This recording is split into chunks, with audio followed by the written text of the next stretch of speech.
Assalamualaikum warahmatullahi wabarakatuh, sahabat bahasa dan pembelajar bahasa dimanapun kalian berada. Bertemu lagi dengan saya Wawan Yulian dalam channel pembelajaran bahasa Indonesia.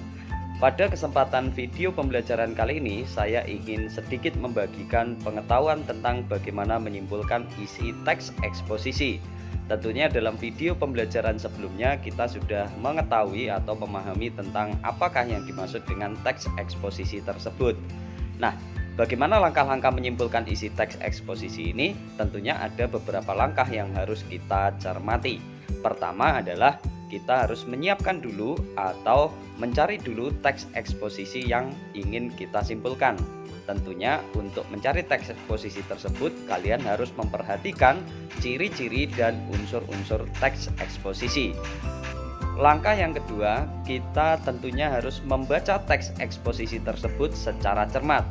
Kemudian langkah yang ketiga, kita menentukan gagasan-gagasan umum yang terdapat di dalam teks eksposisi tersebut.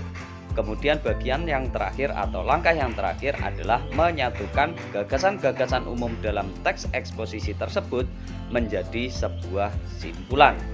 Nah, bagian penting dalam langkah penyimpulan teks eksposisi ini adalah kita harus menentukan gagasan-gagasan umum yang terdapat di dalam tiap-tiap paragraf teks eksposisi tersebut. Bagaimanakah cara kita menentukan gagasan-gagasan umum dalam teks eksposisi tersebut? Silahkan simak video pembelajaran berikut ini.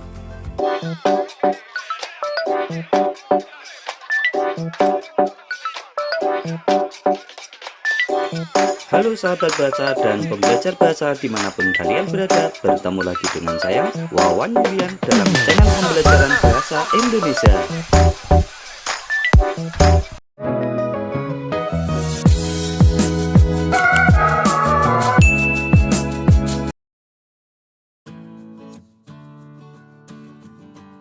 Video pembelajaran kali ini kita akan menyimpulkan isi teks eksposisi.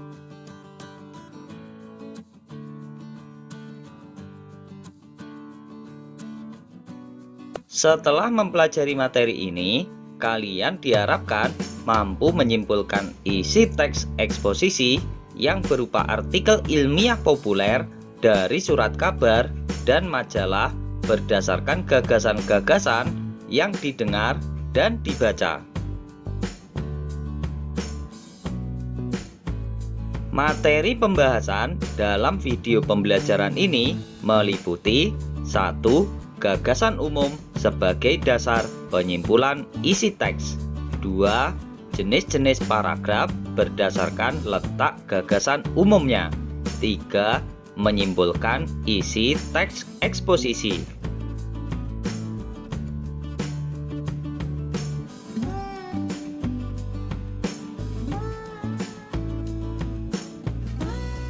Satu, gagasan umum sebagai dasar penyimpulan isi teks. Rohmadi menyebutkan bahwa eksposisi adalah karangan yang dibuat untuk menerangkan sesuatu pokok persoalan yang dapat memperluas wawasan pembaca.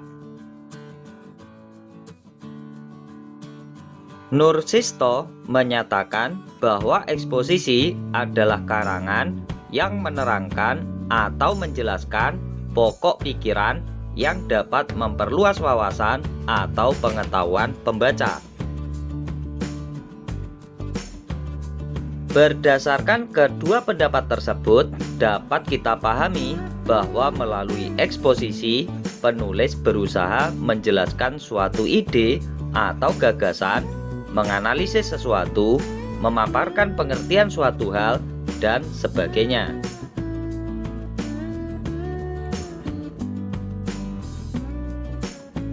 Rangkaian ide atau gagasan dalam teks eksposisi ada yang berupa gagasan umum dan gagasan khusus.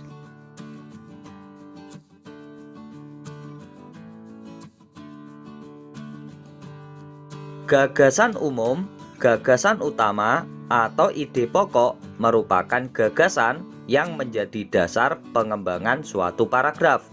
Perlu diketahui bahwa hanya terdapat satu gagasan umum dalam setiap paragraf.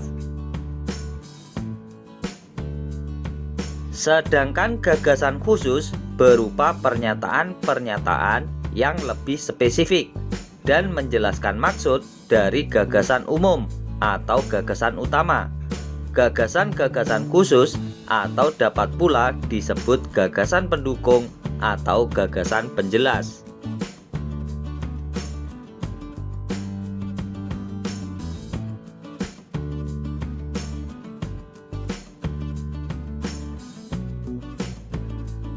Perhatikan cuplikan teks berikut.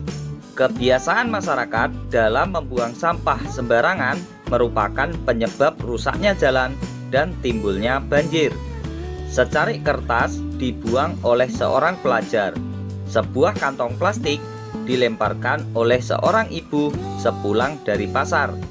Dan selembar bungkus rokok dihempaskan seorang bapak. Kemudian proses tersebut berkolaborasi dengan sampah-sampah dari ribuan warga lainnya. Selanjutnya, sampah-sampah itu bergabung dari berbagai tempat, memacetkan saluran-saluran air, meluap, dan banjir. Warga masyarakat mengeluh setiap hari melalui media cetak dan elektronik, lalu menyalahkan pemerintah tidak mampu menanggulangi banjir di wilayahnya. Jika kita cermati, paragraf tersebut tersusun atas 5 kalimat. Kalimat pertama merupakan kalimat utama yang berisi gagasan utama paragraf.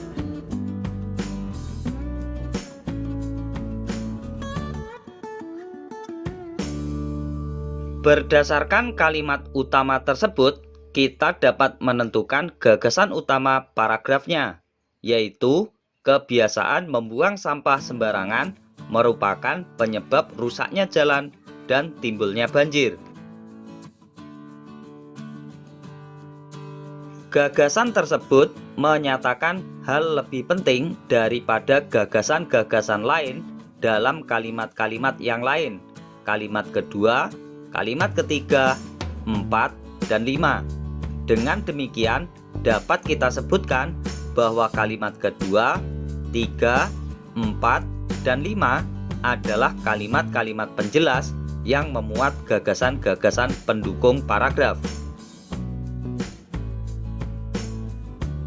Selanjutnya, mari kita perhatikan kutipan teks berikut.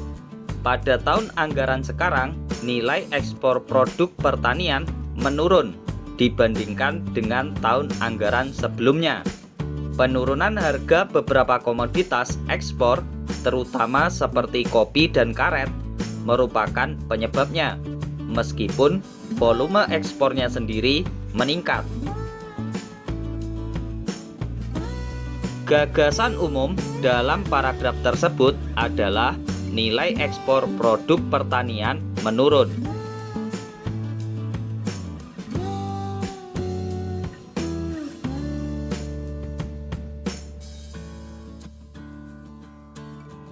Dua, jenis-jenis paragraf berdasarkan letak ide pokoknya. Keberadaan gagasan umum suatu paragraf itu bisa berbeda-beda letaknya. Ada yang berada pada bagian awal paragraf, pada bagian akhir paragraf, dan di bagian-bagian lain. Perlu kalian ketahui bahwa istilah gagasan utama dapat pula disebut sebagai gagasan umum, pikiran pokok, pikiran utama, atau ide pokok paragraf.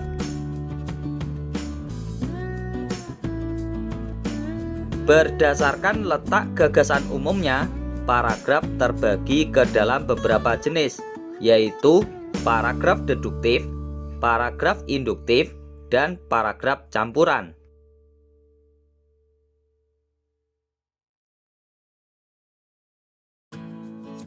A. Paragraf deduktif. Paragraf deduktif adalah paragraf yang gagasan utamanya terletak di awal paragraf. Gagasan umum atau gagasan utamanya dinyatakan dalam kalimat pertama.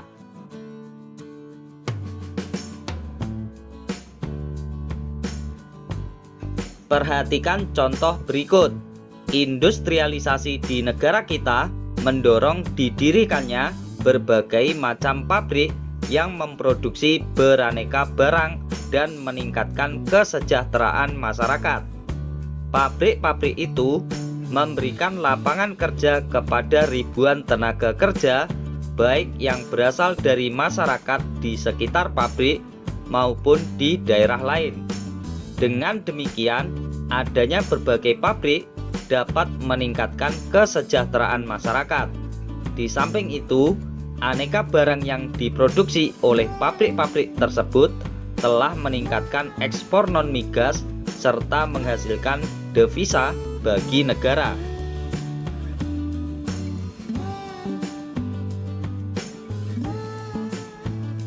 Paragraf di atas memperlihatkan bahwa kalimat pertama merupakan kalimat yang mengandung gagasan umum. Kalimat tersebut merupakan dasar atau induk dari perumusan gagasan-gagasan yang ada di bawahnya.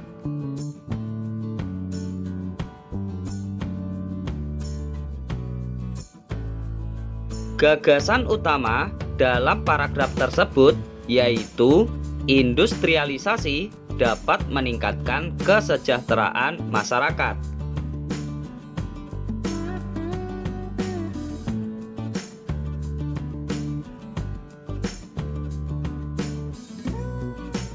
B. Paragraf induktif. Paragraf induktif adalah paragraf yang gagasan utamanya terletak di akhir paragraf atau pada kalimat penutup paragraf. Perhatikan contoh berikut. Gerakan pecinta alam dengan dasar sadar lingkungan sehat telah mulai menggejala di kalangan remaja. Tidak sedikit perkumpulan pecinta lingkungan yang anggotanya terdiri atas pelajar, baik itu pelajar SMP, SMA, maupun para remaja dari lingkungan pesantren. Keberanian untuk melakukan penelitian ilmiah semakin meluas, khususnya di tingkat SMA. Fenomena semacam itu merupakan bukti bahwa remaja pada tahun-tahun ini tidak selalu bernilai negatif.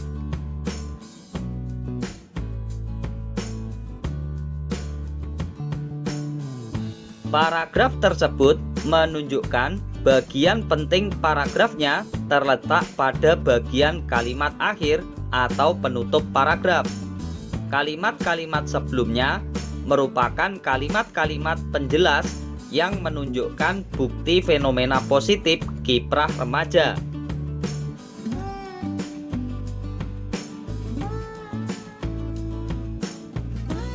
Gagasan utama paragraf tersebut adalah bukti bahwa remaja pada tahun-tahun ini tidak selalu bernilai negatif.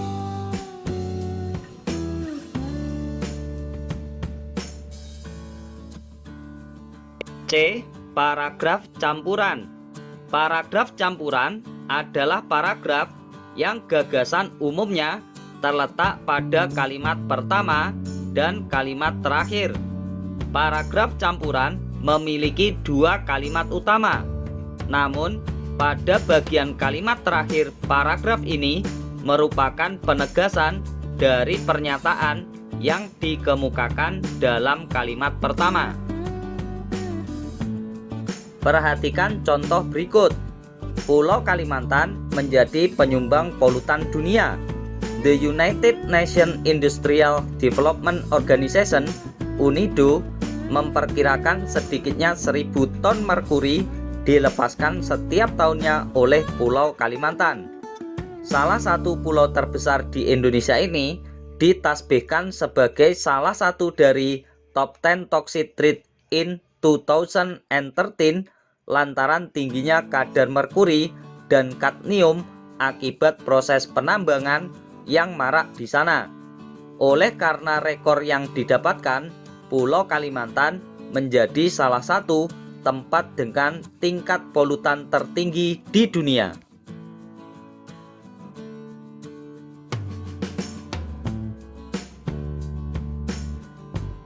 Paragraf tersebut memaparkan bahwa Pulau Kalimantan menjadi penyumbang polutan dunia. Hal tersebut telah dituliskan pada awal paragraf, tetapi kemudian ditegaskan lagi bahwa Kalimantan penyumbang polutan tertinggi di bagian akhir paragraf.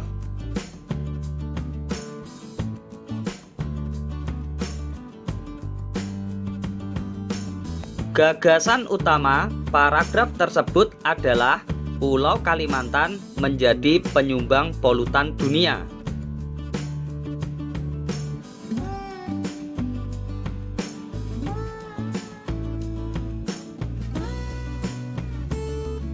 Tiga, menyimpulkan isi teks eksposisi. Menyimpulkan isi teks eksposisi dapat dilakukan dengan cara berikut. 1. Mengidentifikasi judul dan sumber teks. 2. Menentukan gagasan umum tiap-tiap paragraf dalam teks eksposisi. 3.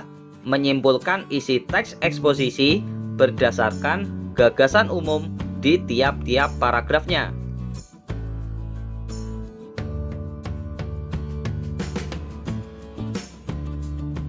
Cermatilah teks eksposisi berikut. Bisnis tanaman hias, untung jutaan rupiah per bulan. Menjalankan bisnis tanaman hias merupakan bisnis yang masih memiliki prospek baik ke depannya. Pasalnya, pecinta tanaman hias justru semakin bertambah. Beberapa orang yang menggeluti bisnis tanaman hias mengatakan bahkan menjalankan bisnis ini tak akan pernah sepi. Bagaimana tidak, dengan bisnis tanaman hias Anda bisa mendapatkan untung jutaan rupiah per bulannya. Meskipun bisnis ini cukup menjanjikan, untuk memulainya Anda memerlukan modal yang tak sedikit.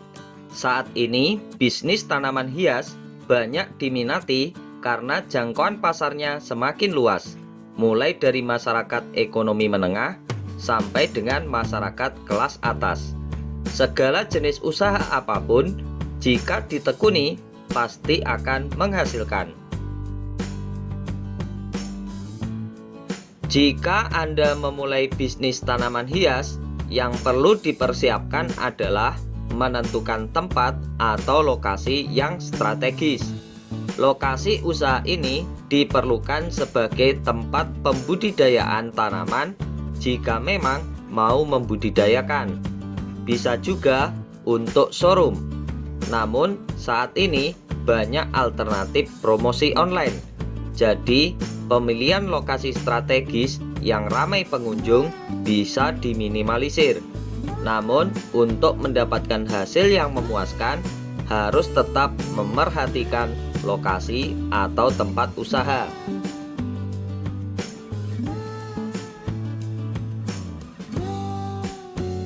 Setelah menemukan lokasi yang strategis, selanjutnya yang harus diperhatikan adalah jenis tanaman apa yang hendak dibudidaya dan dijual. Selain itu, Anda harus mengetahui karakteristik pembudidayaan dan perawatan tanaman. Jangan sampai Anda memilih jenis tanaman yang salah. Lakukan riset pasar untuk mengetahui jenis tanaman mana yang paling laku di daerah tempat Anda bisnis. Hal lain yang perlu dipertimbangkan adalah biaya operasional untuk perawatan tanaman. Gunakan media tanam yang sesuai dengan lokasi budidaya. Jika lokasinya sempit, bisa menggunakan polybag atau pot dengan model bertingkat. Setelah semuanya siap, tahap yang paling penting adalah memilih model promosi. Jika Anda sudah memiliki tempat yang strategis, akan lebih mudah untuk menjual tanaman hias. Namun, jika lokasi tempat bisnis masih sepi, Anda bisa melakukan promosi dengan kartu nama ataupun brosur. Selain itu, Anda juga dapat memanfaatkan media online. Sosial media yang menjadi sarang konsumen bisa dimanfaatkan sebagai media promosi yang murah dan efektif. Intinya, Anda harus pandai-pandai berpromosi, memperkenalkan produk Anda kepada orang lain.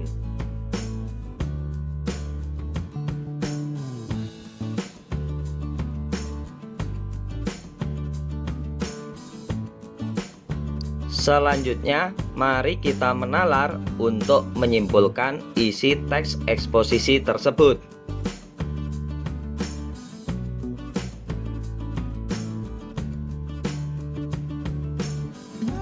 Judul teks: bisnis tanaman hias untung jutaan rupiah per bulan. Sumber: pertanianku.com. Gagasan umum paragraf 1, bisnis tanaman hias merupakan bisnis yang masih memiliki prospek baik. Gagasan umum paragraf 2, bisnis tanaman hias memerlukan modal yang tak sedikit. Gagasan umum paragraf 3, memulai bisnis tanaman hias dengan menentukan tempat atau lokasi yang strategis. Gagasan umum paragraf 4, menentukan jenis tanaman hias yang hendak dibudidaya dan dijual. Gagasan umum paragraf 5, mempertimbangkan biaya operasional untuk perawatan tanaman. Gagasan umum paragraf 6, memilih model promosi untuk bisnis tanaman hias.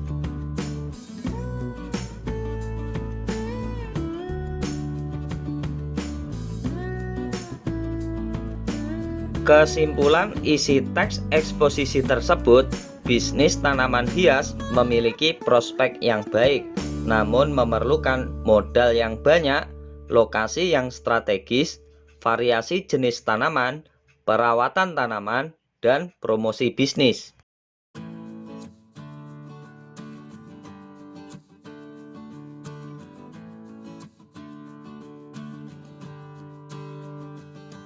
Umpan balik kegiatan belajar.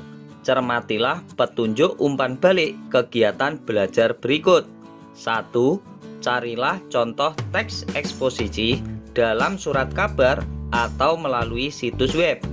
Pastikan bahwa teks tersebut termasuk teks eksposisi dengan memerhatikan ciri-cirinya dan unsur-unsurnya.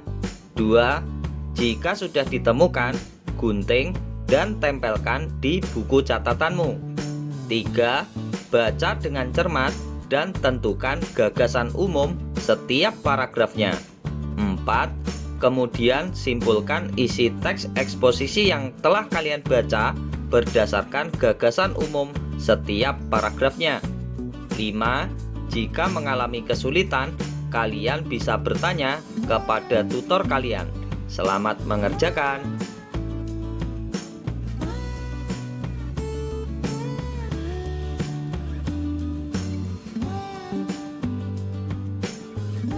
Gunakan panduan tabel berikut untuk memudahkan kalian mengerjakan umpan balik kegiatan belajar menganalisis kesimpulan isi teks eksposisi tersebut.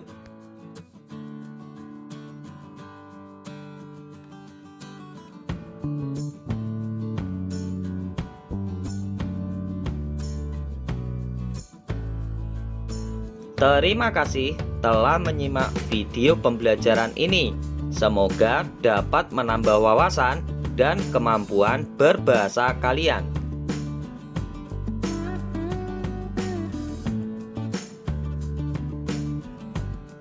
Jangan lupa berikan dukungan kalian terhadap video pembelajaran ini dengan cara memberikan subscribe, like, dan share video ini ke teman-teman kalian agar kita dapat belajar bersama tentang materi-materi pembelajaran bahasa Indonesia yang lainnya.